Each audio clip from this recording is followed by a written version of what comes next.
Hey everybody, it's Galmadex, and welcome to the Festival Flash Forward event for the Core Set 2021. This is the first festival of that season. The festival events are these events where you pay 2,500 gold or 500 gems to hop into the event. You play whatever special format they've got for the event, and for your first, second, and third win, you get a special full art card style that's unique to the set. Last set, it was those Ikoria comic booky art styles that were really cool, and this set, it's the extended art, or like full art, Containment Priest, Massacre Worm, and Cultivate in the first event.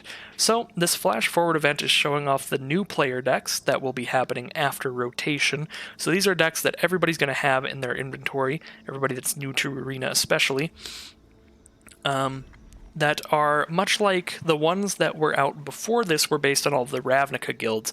But obviously, since all of Ravnica is rotating out, these are new decks based on the various strategies that are available in the two color pairs on Arena post-Ravnica, post-War of the Spark, all with the Eldraine, Theros, Ikoria kinds of synergies.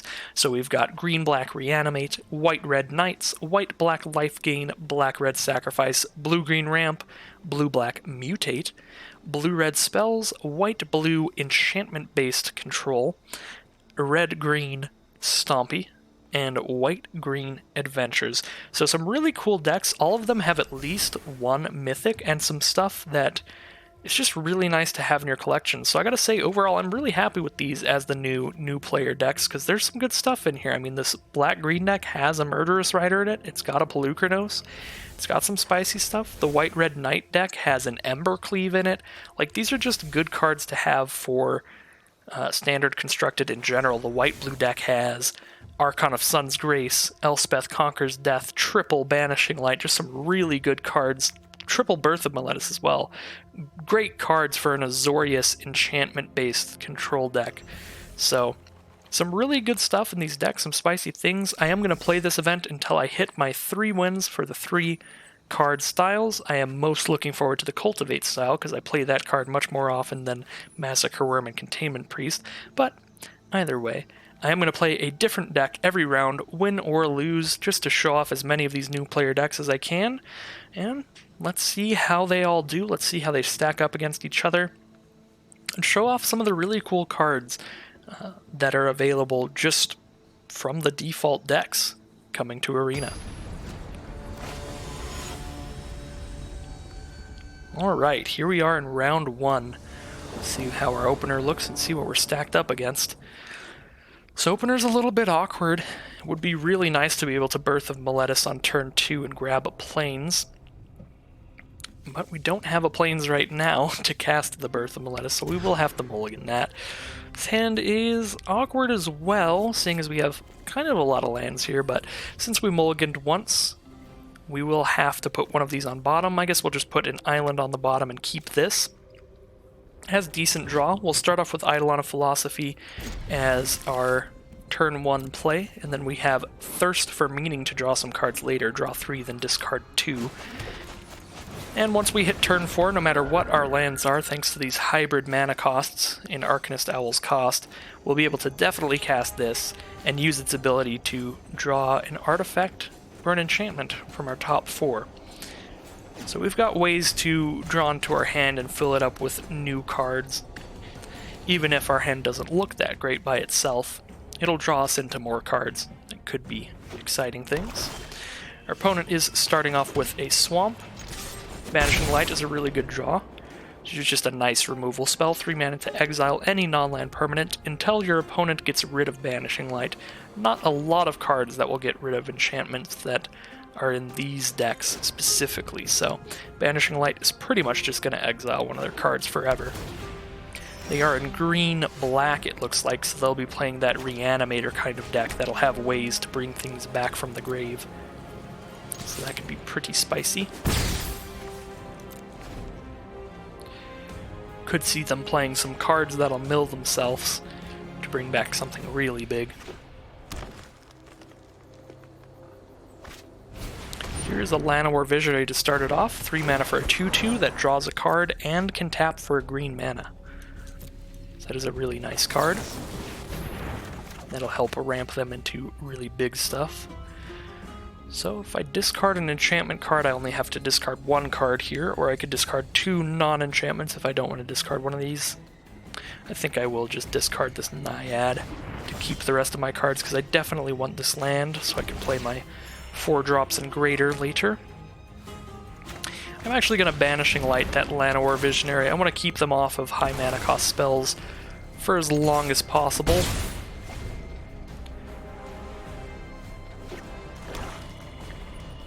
On turn 4, what do they have?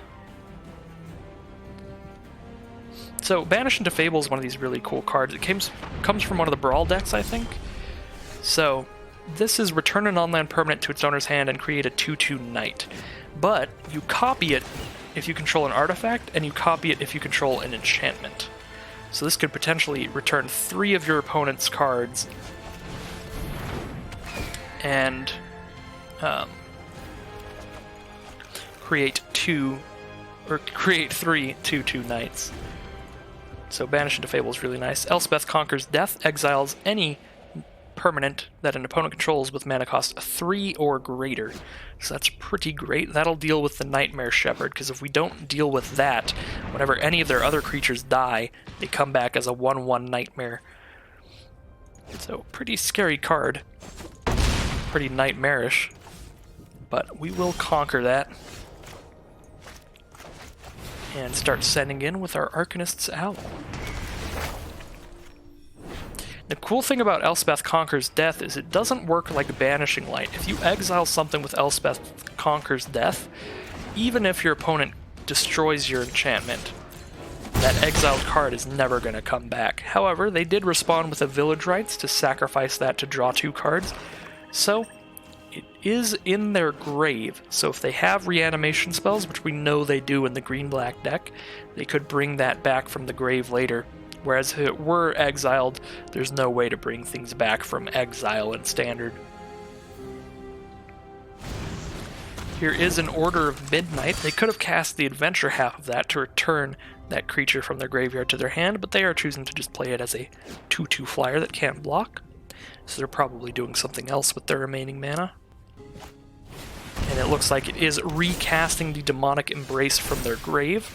Pretty scary.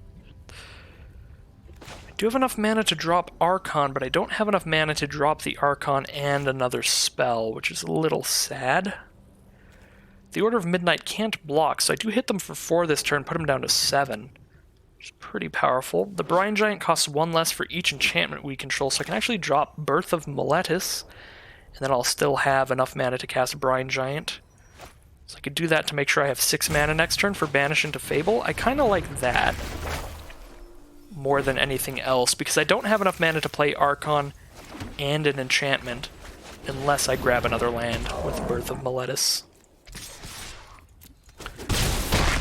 So there we go, put them down to 7 life. And now Banish into Fable should basically be lethal.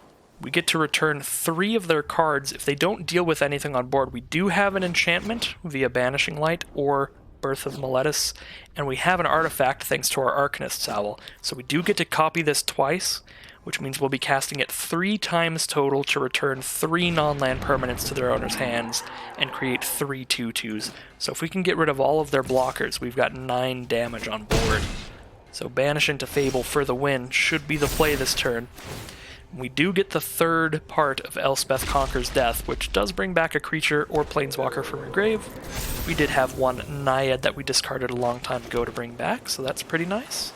But Banish into Fable, to end this right now, should work out for us. I am going to make sure to target everything, so I get 3 2/2 Knights.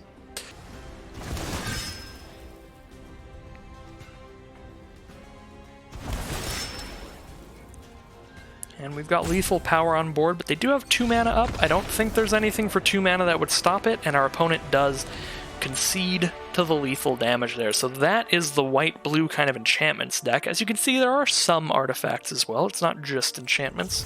It's got some of that artifact and enchantment tribal that Eldraine had. So there's the Containment Priest card style out of the way. Very nice. These events do give you the card style only, not the cards themselves.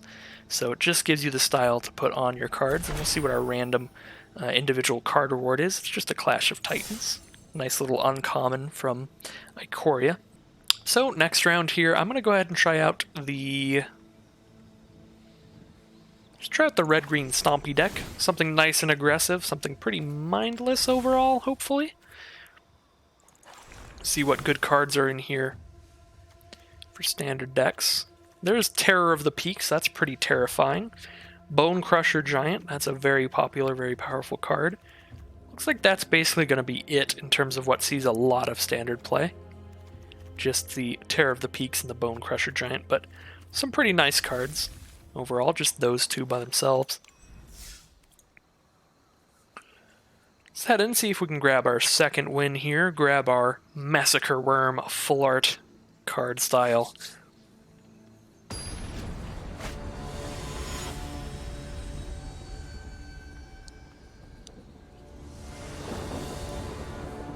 Okay.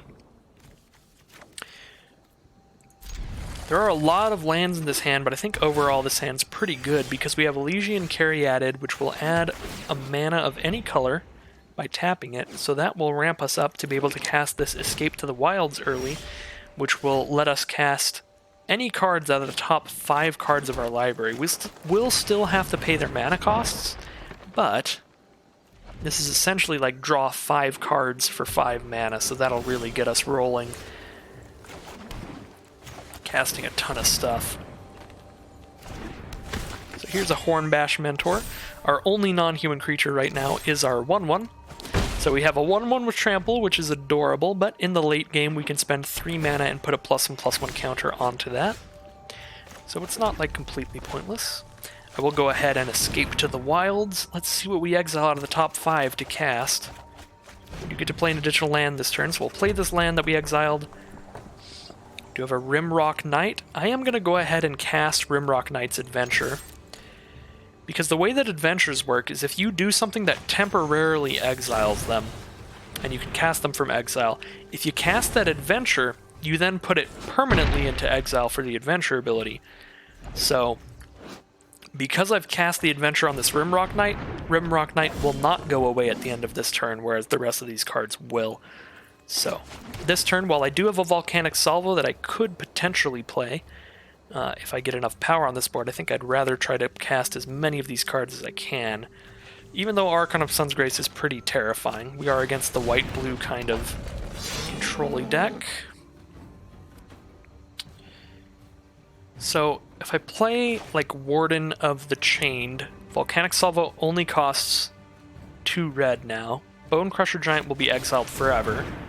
But I do get to Salvo, get rid of Archon before they could potentially play any enchantments, create any 2/2 lifelinkers. So I like that play. Bone Crusher Giant is exiled forever, but they're down to 11. I have 2 4/4s and a 3/3 out. It looks like that is just too brutal of a start for our opponent, and they scoop them up. So the green-red Stompy deck definitely just stomped all over that white-blue enchantment deck in that game. So as I said before, that Escape from the Wilds letting us basically draw 5 cards really did get us off to a very, very quick start with a bunch of spells that turn. So, heading in to try to get our last win, our third win, get the Cultivate card style. Kind of the coolest card style, in my opinion, the card I play the most. Let's go ahead and grab another deck that we haven't played yet here. Let's go with the Adventure deck. Green-White Adventures. This has a lot of classic cards if you've played any Adventure decks in Standard. Triple Edgewall Innkeeper and 2 Lucky Clover. These are staples of Adventure decks, green-black and green-white alike. And then, other than that, I mean, these do see a lot of play in those Adventure decks. Other than that, Lovestruck Beast has seen some play in some stompy kind of decks. Banishing Light definitely sees play in like white-blue control. And Realmcloak Giant as well is a pretty decent control card because it's a wrath effect that will destroy all of the creatures on the field, as well as being a finisher by itself. So I have played this card in control decks before, and I actually like it quite a bit. So some really nice cards in this deck as well. as with all of them. So we'll definitely play 2 Adventure to try to get this last win. I'm trying to submit this deck. I don't know why I'm having such a hard time doing that. There we go. White-green Adventures, let's go. Get into the final round, hopefully. Unless I lose this one. Then we'll swap over to another deck. See what we have there. Alright. Not the craziest start for an adventure deck. We don't have any of the 2 scariest and most important cards for this kind of strategy, which are the Clover and the Innkeeper. We do have a Mysterious Pathlighter, which should be pretty good. 3 mana for a 2/2 flyer, and each creature you control that has an adventure enters the battlefield with a +1/+1 counter on it. So you can make them pretty big. And we get to start off with a Garenbrig Squire, so every time that we cast a creature that has an adventure, our Garenbrig Squire will also get +1/+1 until end of turn. Our opponent does start off with double Skull Prophet, though, in the Reanimator deck. So these they can tap to mill 2 cards if they want to just fuel their reanimation spells, or if they need the mana, they can also tap them to get a black or a green mana, so very, very powerful there. I'm going to cast 2 spells with adventures here to draw 2 cards and make my Garenbrig Squire a 4/4 this turn to get in for a lot of damage, so really nice start for the adventure deck too. I think both of us are just off the ground running here. We did draw into the Lucky Clover as well, so all of our adventures will be cast twice whenever we do that. There's a Twin Blade Assassins from our opponent at the beginning of their end step. If a creature died this turn, they draw a card.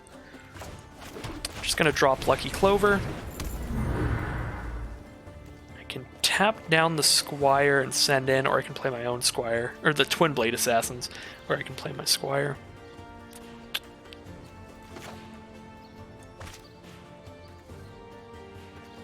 1, 2, 3, 4. Yeah, let's send in.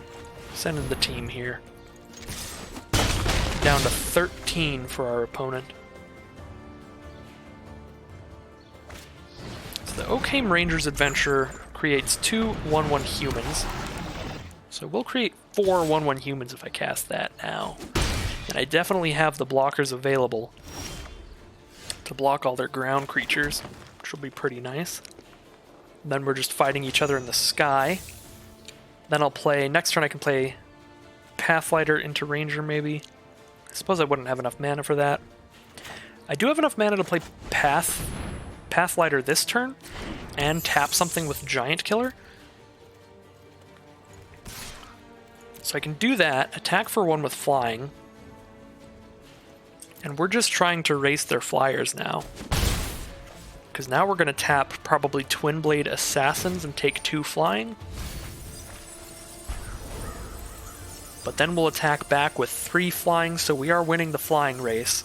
And especially once we get 4 1/1s out, we'll have plenty of chump blockers on the ground to have a full-on flying war. This game is really just going to be a dogfight. I forgot to tap a creature. This is a punt on my half, but if they don't attack with the Twin Blade Assassins anyway, it's fine. Okay, they send in the Deathbloom Thallid, because if it dies they get a 1/1 token anyway. If I block that, they do draw a card off the Twin Blade Assassins. It's probably fine though, so I will do that.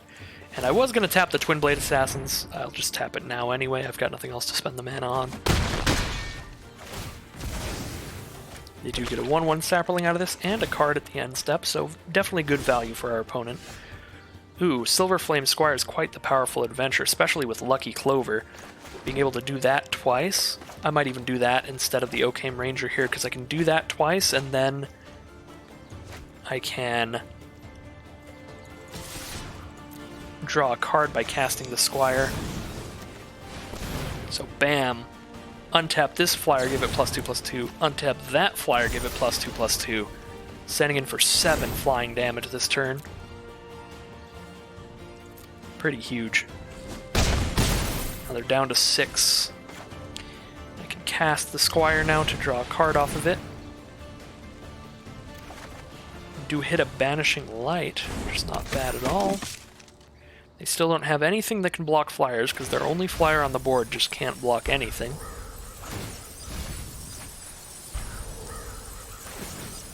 So all I need to do is survive 2 more turns. Because I do 3 flying damage per turn, and they're at 6. They are going to start attacking with everybody, though, and make surviving pretty difficult. So let's start trading with the 3/1s, I think.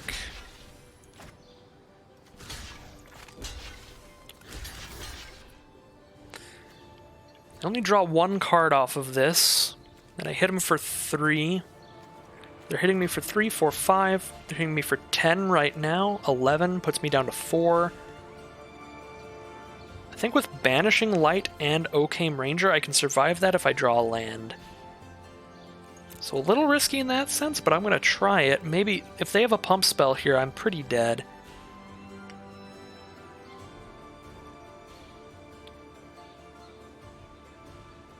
We'll hope that they don't.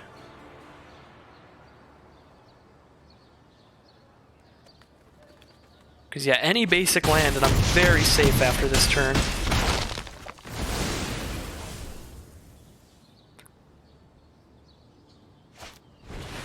Another Twin Blade Assassins, so they get to draw 2 cards here. Not a basic land, but it's an Ardenvale Tactician that I can use its adventure twice. So I can tap 4 of their creatures at instant speed. So I can tap everything but like their 1/1. And that's for only 2 mana to do that. So I can actually create all of my 4 1/1 tokens and tap 4 of their creatures. So that's incredibly safe now. So that's a very good draw. Attack them for 3 in the sky, put them down to 3. And when they move to combat, we'll tap their flyer and 3 other things. The only thing we really need to tap is their flyer. Do cast a Village Rites to sacrifice their 1/1 and draw 2 cards. Alright, this is the final turn. Gotta find a way to kill me this turn. Or kill my flyers. Demonic Embrace would do it, but this Ardenvale Tactician was just the perfect draw. Tap their flyers first. And I'm actually just going to tap their flyers again. That way, if they have anything to counter that somehow, I know that they've been tapped. I don't think there's anything in green and black that would counter that, but that is literally the only thing that matters, so I'm just going to double up on those. Do not really need to tap the ground creatures at all. Now we send in for 3 flying, and that should put them to 0 and end the game and the event. Let's see, something to untap here. Ooh, +3/+3 and reach until end of turn. That will do it. They definitely survive, but with this Ardenvale Tactician coming out, I could still try to survive. I guess if I exile Twin Blade Assassins, they can recast Demonic Embrace if they pay 3 life. They're only at 2, so they can't afford the life needed to recast Demonic Embrace. So I'll exile the creature itself, cast another flyer with 3 toughness here, so they can't even hit me with the Order of Midnight, and hopefully we've still got it then. Again, we're very safe on the ground with 4 1/1s. There's a Pelucranos that gets to fight for 3 mana. Fights anything, fights our flyer away. Now we do just have the 1/1 flyer, so we only put them down to 1 next turn. And we go down to 2 this turn, so now they're winning. Now I have to hit them twice, they only have to hit me 1 more time. And we drew nothing, so that's actually game. They actually just win this game out of nowhere with the Pelucranos. Brutal. Brutal back and forth there.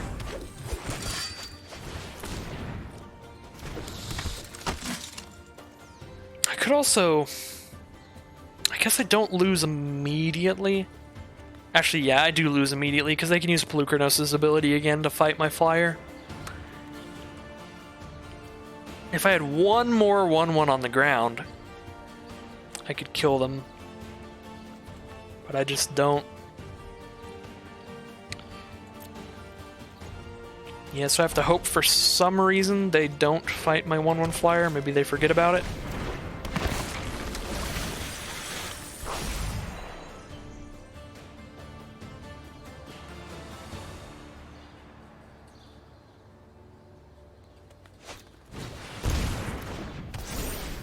Okay, I mean, gain some life off of the Mire Triton and recast Demonic Embrace is the stylish way to do it. So, that works too. Highly unnecessary though, but I can respect it. I can respect the style there. So, very unfortunate ending for the adventure deck. I think that deck was really good. The game was very close. We were super close to winning multiple turns in a row there, but we're going to move on to another deck here to try to get the last win. Let's try Line of Fire. Try a pretty classic kind of black-red sacrifice deck here. Ooh, a lot of menace too, actually.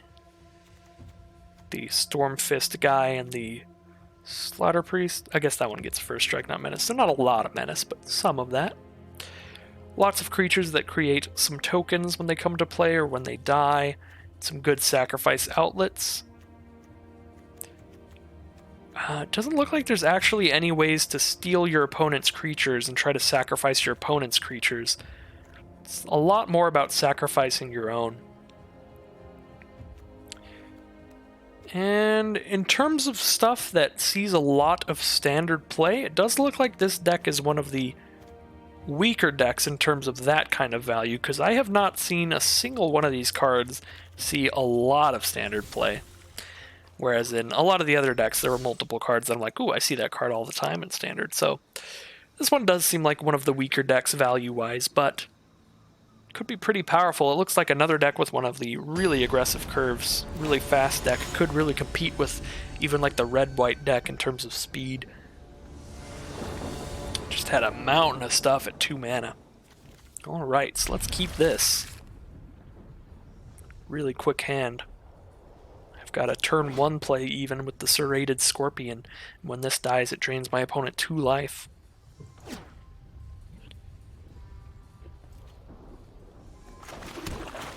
Alright. Drop down a Serrated Scorpion. Let me go ahead and ban this guy from my chat. Sorry about that. Had to ban a bot. We'll drop down the Slaughter Priest. So whenever I sacrifice a permanent, it gets +2/+0 till end of turn, and for 2 mana I can sacrifice 1 to give it first strike till end of turn. Pretty powerful. Probably going to Fire Prophecy away their Marrowleaf Pixie, because the green-blue deck is kind of a ramp deck. It has a lot of very expensive cards for the late game, so we want to get rid of their mana dorks.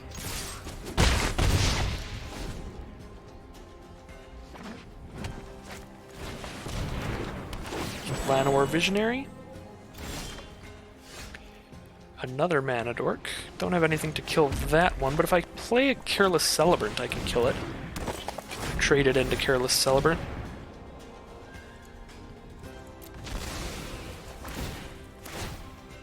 Get that out of here and deal 5.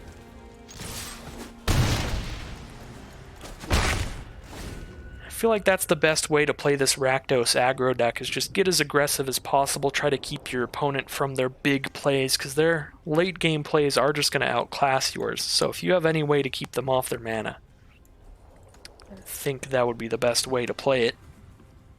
Next turn's going to be an absolutely massive attack as well. We're getting 2 1/1 tokens. We could start sacrificing them to make Slaughter Priest bigger if we want to. Opponent does have a 4/4 blocker now. But again, we're getting 2 1/1 tokens here. We can sacrifice 1, so that Slaughter Priest is a 4-power first striker. So that can definitely send in.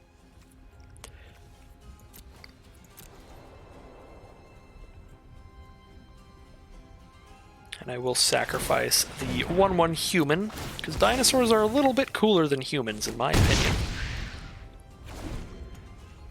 And our opponent's down to 7 now, so the Serrated Scorpion, 2 damage to our opponent, is getting more and more threatening. That'll put them down to 5 currently whenever I sacrifice that. Here's a Cultivate for a couple forests.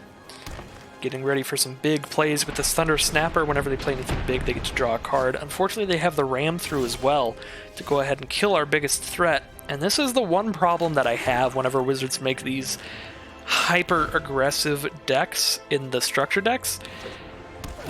Every time they do that, there's always like one of these decks that has a lot of really early stuff, but then the deck still has like 24 lands in it, so it feels like you run out of gas a lot quicker than you should, and there's just more basic lands than there should be in the aggressive decks like the Rakdos aggro deck. So we might just get slapped here. We do have a Tectonic Giant. That is one of the few ways we would have to draw more cards. Tectonic Giant lets us exile 1 card from the top 2 every time it attacks. Cast that. Ooh, we do have Thrill of Possibilities in this deck as well. I totally forgot about that. If I'd remembered that, I definitely would not have played that land, because Thrill of Possibility does require you to discard a card to draw cards off of it. So our opponent has played like a ton of ramp, 2 different Cultivates, so they've got like 6, 7, 8, 9, 10, 11, 12 lands out because they've grabbed 4 lands out of Cultivates. That's still 8 lands that they've drawn naturally, which is kind of insane. Direfleet Warmonger is a really powerful draw. So we can use that to sacrifice our 1/1 and then send in with a 5/5 trample. That will be bigger than their 4/4 blocker. So Direfleet Warmonger is actually quite big on this board.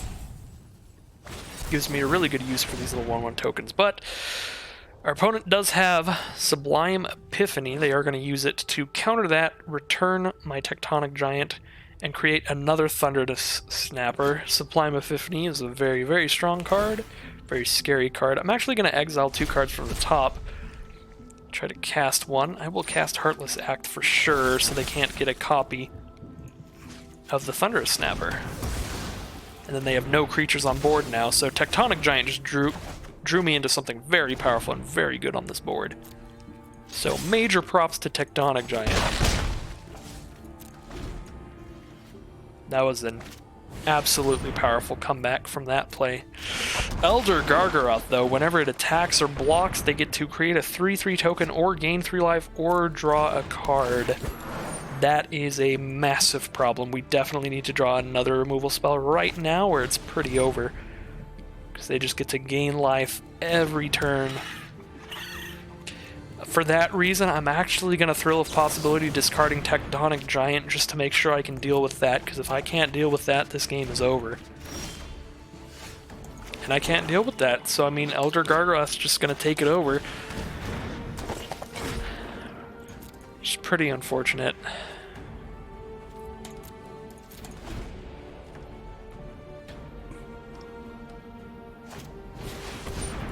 There's a Keeper of Fables as well coming in, so every time they hit me with something, they draw a card.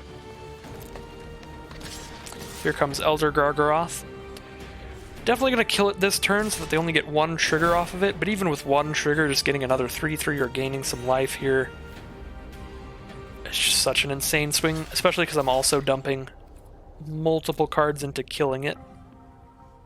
I should have blocked the Brushwag with something probably, but they do have tons of mana at their disposal to pump that up, so I couldn't have killed that with anything.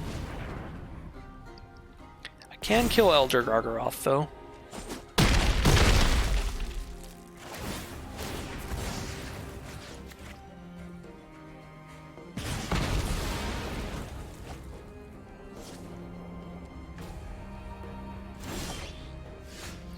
Liliana's Standard Bearer. I don't really like this card. I think this card's pretty bad in almost every format. But we might be able to set it up for a decent amount of card draw this turn, because we can chump block the Keeper of Fables and the 2/2. Pursued Whale forces us to attack every turn with this little pirate token that can't block. Okay. Block like so. Force them to pump up the Brushwag, and then we'll get to draw 2 cards off of Standard Bearer, so that's a little better than what it could have been. There are times where you don't even get to draw 1 off this card. We get to hit our opponent down to 7 with Serrated Scorpion's ability. Now let's draw a couple. Infuriate and a Mountain. Not what I'm looking for right now against such threats as an 8/8 Pursued Whale. Lash of Thorns works. I mean, it gives Death Touch. I'm going to keep the land in my hand in case I draw another Tormenting Voice or something of the like.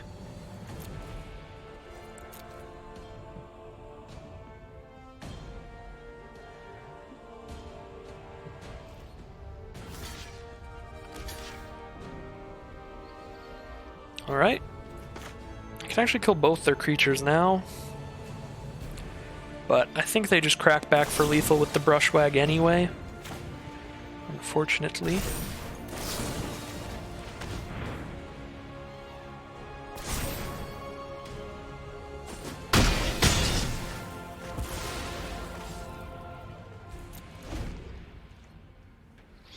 So I have to do 10 damage with this thing. It's +3/+3 for 4 mana. They've got... They only had to do that 3 times. 2, 3, 8, 9, 10, 11, 12. Yeah, they have enough mana. But they just decided not to. They could have killed me right there by pumping Brushwag thrice. I guess they're just kind of showboating. I get to put them down to 1 life with this Heartless Act, but... Or put them down 1 more life. Not put them down to 1, that would have been hilarious, but... Not quite. Put them down to 6 here. I'm gonna go ahead and just scoop them up now. My opponent had me super dead last turn and then he just kept playing nonsense, so... Just gonna scoop them up. I already lost the turn before. I don't really want to see if they're going to showboat more next turn, rather than just finish me off. So I'm going to swap out decks that... Not a huge fan of that black-red deck. It just... I don't know. It just doesn't have any cards that are like really nice for a lot of standard constructed decks. As far as like the synergy and how powerful it is compared to the rest of these, I think it's still... It's fine. I think most of these are pretty evenly balanced. Just nothing super cool going on in that one. So now I'm going to move on. We're going to try out the... Let's try out that green-black Reanimator deck. Actually, you know what? I haven't seen anybody playing the blue-black Mutate deck, so let's hit that deck up here. Hopefully grab our last win with this one, then. Arena's having a strange time right now. There we go. I was going to say, where's the hands? This hand's kind of awkward. We do have the Heartless Act to kill something in the early game, and then... Atris on turn 4 is basically our first play, but we have really powerful stuff for the late game. I'm actually going to keep this one. It's kind of risky if our opponent is on the red-white deck or the red-black deck, we're going to have a bad time. But if they're on something more mid-range, something slower, this hand could be quite powerful. They are on the black-green Reanimation deck. Lots of just good card value in that deck, stuff that returns things from their grave to their hand, some things that return them to the battlefield.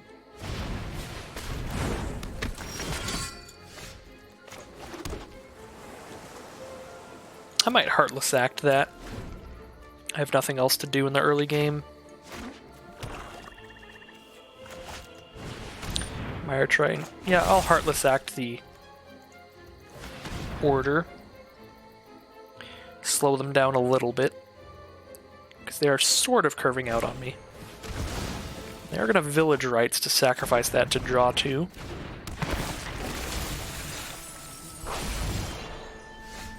Now we got another Heartless Act.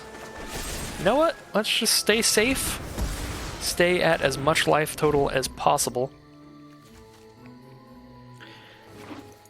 So if I can survive, I have lots of really powerful value cards coming up. Especially if I can have Chittering Harvester force them to sacrifice that Pelucranos. That would be incredibly good. Seems unlikely though, because they'd have to tap out to where they couldn't fight with Pelucranos that turn. And if they did that, they were likely to Likely to have played another creature that turn anyway. So I get to keep one of these piles. I get an egg and a land, or I get probably just a land. I'm just going to take this random card. It is a Tome Raider, so that was definitely the better pile, so I'm happy with that. I've already got the lands I need for now.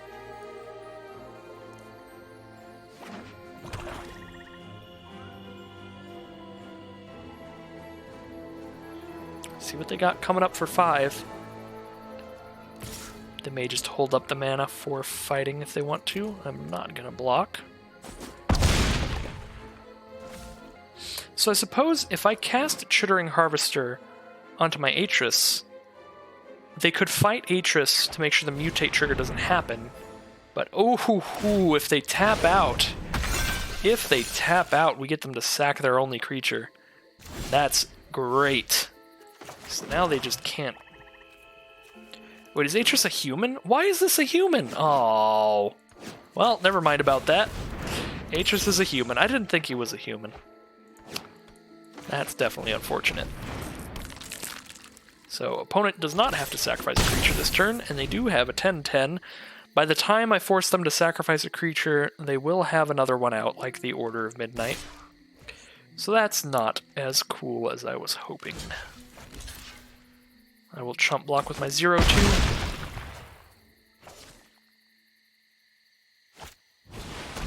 Twin Blade Assassins. Now they get to draw a card whenever a creature dies. Just once per turn. Once during their end step. If a creature died, they draw a card. I guess I can Archipelago now and tap down their Boneyard Lurker, make sure it doesn't untap next turn. Then next turn I have them sacrifice 2 creatures, which is very good. Alright. Sit down, Pelucranos. And now we send in with Menace as well.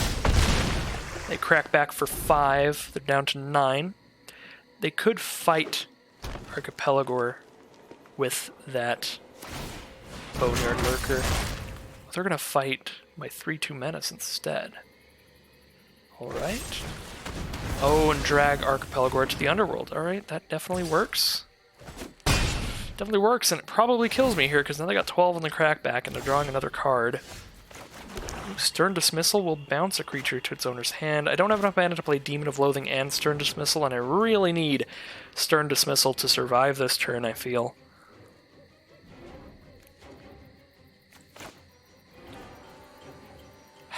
But just casting a Chittering Harvester is not a way I'm going to win this game. If I cast Chittering Harvester, like... What, they just still send in with like the 7/7 and I just block, like... I don't know. That's not a way that's going to end with me winning. While casting Demon of Loathing makes it really likely that I just die this turn, it makes it so if I don't just die this turn, I actually have a game plan to try to win by sending back at them with this. Whereas, like, just the Chittering Harvester with Stern Dismissal is safer, but it doesn't set me up to have any plan for the future.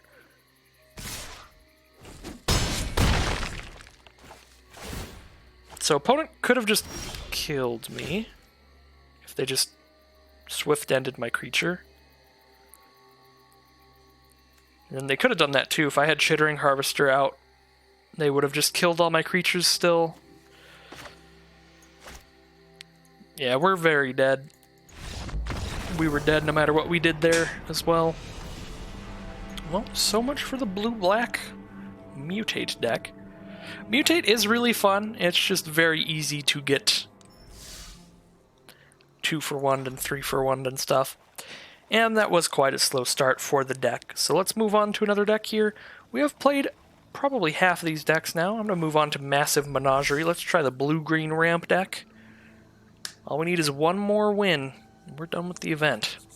This hand is a little bit awkward. I think if one of these Wolfwillow Havens was a land instead of a Wolfwillow Haven, this hand would be really nice. But since they're both Havens, it's a little bit weird if I don't draw another land. But yeah, all it takes is to draw one more land, and then this hand is very good.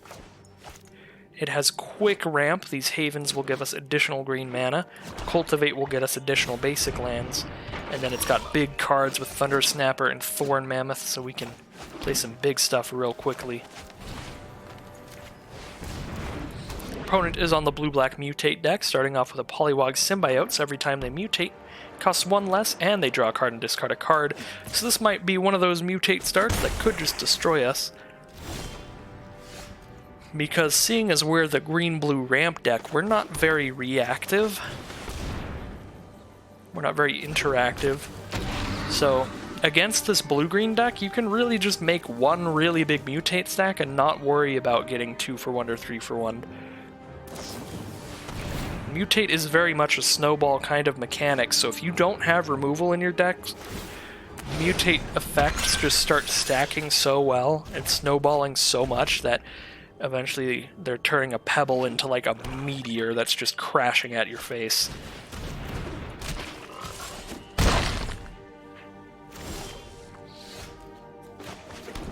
Okay. Probably just recasting Thunder's Snapper. Can actually do that and play a Wolf Willow Haven. So we will do that. Next turn I can Thorn Mammoth and hope for the best. Get that to fight something. It's a 6/6 trample fighting that Pouncing Shore Shark if they don't mutate another card. Do mutate a Dirge Bat out.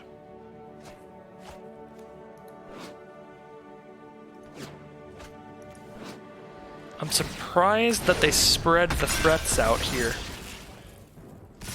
I suppose if they hadn't have done that, Thorn Mammoth would kill the whole stack in one, so it is probably better for them this way. I'm gonna kill the Dirge Bat, so they don't get to just kill things every time. They could bounce things every time they mutate, though.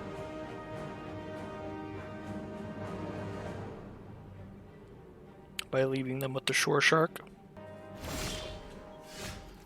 So I have a Witching Well.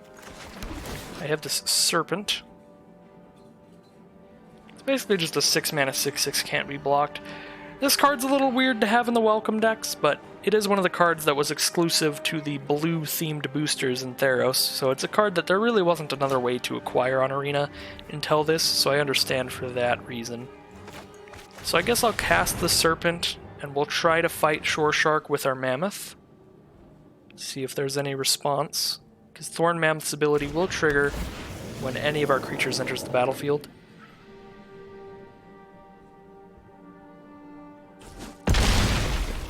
Looks like it works out. Thorn Mammoth eats up that Shore Shark, sends in for 6.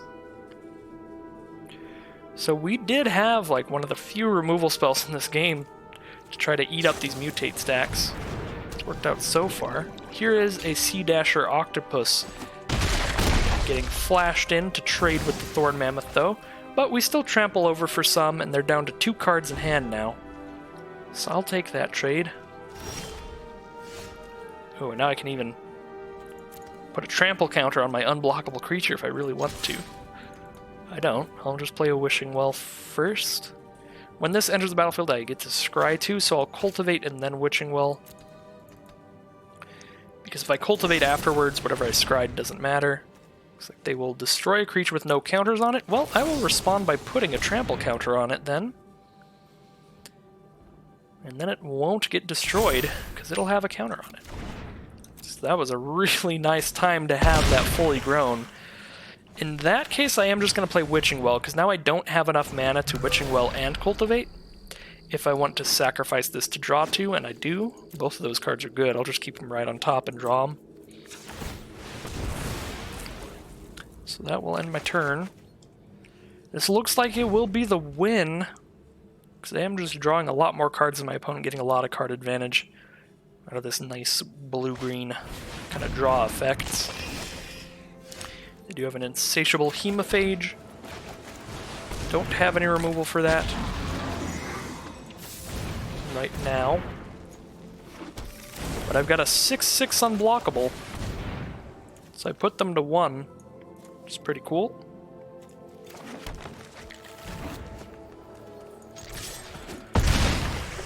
Alright, final turn for our opponent. We'll see if they drew an answer for the Serpent of the Yawning Depths. I did talk a little trash about the Serpent being just a 6-mana 6/6 unblockable and that's it, but hey, it's putting in work, it's doing its thing. probably going to single-handedly win this game now.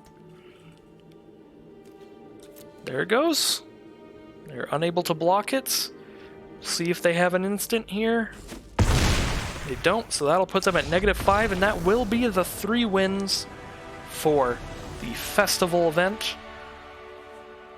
Grabbing us the full art Cultivate card style, which is a very nice one.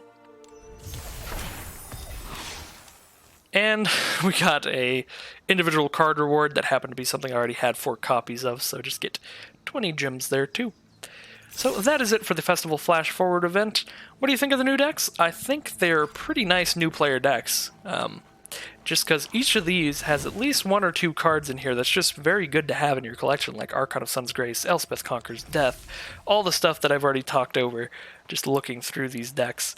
Brazen Borrower, just some nice cards in here, so I think they're nice replacements for the old Ravnica decks, and yeah, I'm looking forward to grabbing these. So, with that out of the way, I would like to thank you all so much for watching. If you want to catch me live, I'm live on Twitch every Friday and Saturday evening, 5 p.m. Central Standard Time.